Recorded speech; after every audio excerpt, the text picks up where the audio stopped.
अस्सलाम वालेकुम, मैं हूं तुबा खान। आप देख रहे हैं मेरे साथ 7 कॉन्टिनेंट न्यूज। अमेरिका के राष्ट्रपति चुनाव में अब महज 3 हफ्ते रह गए हैं। पूरी दुनिया को इसका बेसब्री से इंतजार है। आज हम आपको बताएंगे कि कैसे चुना जाता है अमेरिका में राष्ट्रपति और कैसे कम वोट पाकर भी डोनाल्ड ट्रंप पिछली बार राष्ट्रपति बन गए थे और क्या ऐसा फिर देखने को मिल सकता है। इन सभी पहलुओं पर नजर डालेंगे हम आज की न्यूज स्टोरी में। इस साल पूरी दुनिया में जिस खबर पर सबकी निगाहें हैं वो है अमेरिका में होने वाला राष्ट्रपति चुनाव।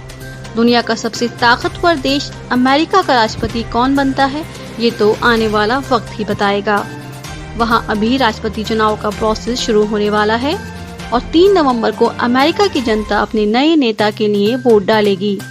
भारत की तरह ही अमेरिका भी एक डेमोक्रेटिक कंट्री है, ऐसे में वोटिंग बहुत अहम है, लेकिन भारत के मुकाबले वहां का प्रोसेस थोड़ा टफ और लंबा है।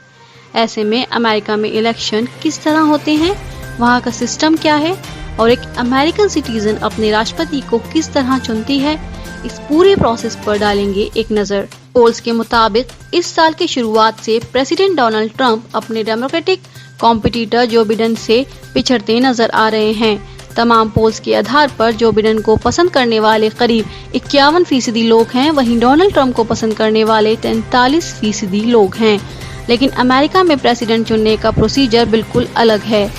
क्या आप जानते हैं अमेरिका में प्रेसिडेंट चुनाव वोटर सीधे ही नहीं करते हैं बल्कि इलेक्टोरल कॉलेज नाम के ग्रुप के कैंडिडेट्स करते हैं। लोगों के कम वोट पाने वाला उम्मीदवार भी प्रेसिडेंट बन सकता है। पिछले 5 चुनावों में 2 चुनावों में ऐसे उम्मीदवार जीते हैं जिन्हें जनता ने कम वोट दिए थे।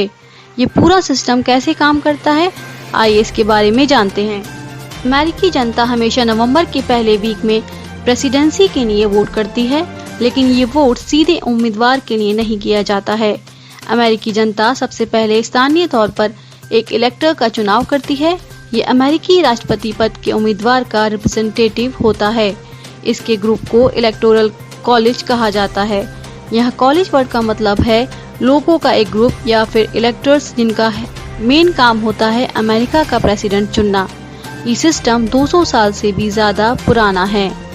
इलेक्टोरल कॉलेज में कुल 538 सदस्य होते हैं जो अलग अलग राज्यों से आते हैं। राष्ट्रपति बनने के लिए किसी भी उम्मीदवार को 270 से ज्यादा इलेक्टर्स के समर्थन की जरूरत होती है। जिसके पास 270 से ज्यादा का आंकड़ा होता है वो शख्स 20 जनवरी को अमेरिका के राष्ट्रपति या उपराष्ट्रपति पद की शपथ लेता है। जनता सीधे तौर पर इन्हीं सदस्यों को चुनती है जो आगे जाकर राष्ट्रपति का चुनाव करते हैं। जब अमेरिकी जनता एक बार अपने इलेक्टर को वोट दे देती है तो उसका राष्ट्रपति पद के चुनाव में कोई हाथ नहीं रहता है।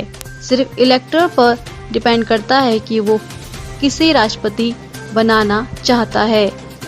अब हम आपको बताएंगे कि किस स्टेट के पास कितनी ताकत होती है। अमेरिका भी भारत की तरह कई राज्यों का एक देश है। हर राज्य के पास सीटों की अपनी एक ताकत है जो प्राइमरी और बाद में फाइनल चुनाव में अपना किरदार निभाती है। कुछ राज्य ऐसे हैं जो अकेले दम पर पूरा चुनाव ही बदल सकते हैं, जैसे कि भारत में उत्तर प्रदेश लोकसभा चुनाव के लिहाज से सबसे अहम राज्य है। प्राइमरी चुनाव के हिसाब से अमेरिका में सबसे ताकतवर स्टेट कैलिफोर्निया है जिसके पास 415 डेलीगेट्स हैं। इसके बाद टेक्सास 228 और फिर नॉर्थ कैरोलिना 110 के आंकड़े के साथ आता है।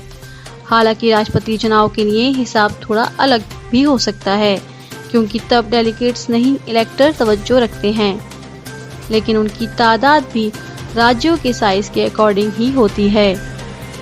ऐसे में किसी उम्मीदवार का स्टेट में जीत हासिल करना भी काफी अहम माना जाता है। अब बात अमेरिका में होने वाले टीवी डिबेट्स के बारे में जो कि वहां इलेक्शन के दौरान होते हैं।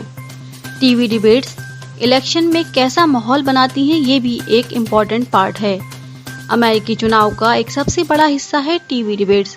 चुनाव प्रचार के दौरान भले ही सभी उम्मीदवार अलग अलग इलाके में जाकर रैलियां करते हों, लेकिन टीवी डिबेट्स ही वो असली मुद्दा है जिनके बेसिस पर मोस्टली वोटर इन्फ्लुएंस्ड होते हैं। ये डिबेट्स भी 2 तरह की होती हैं।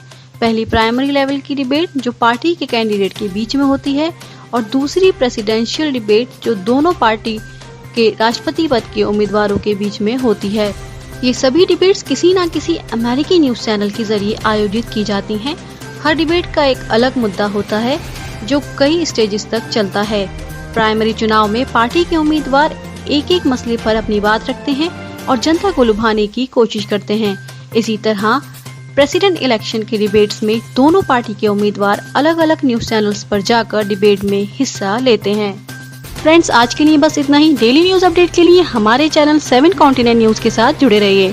अगर आपको हमारी वीडियो पसंद आए, लाइक करें, कमेंट करें, शेयर करें और हमारे चैनल 7 कॉन्टिनेंट न्यूज को सब्सक्राइब करें और बेल आइकन दबाना मत भूलिएगा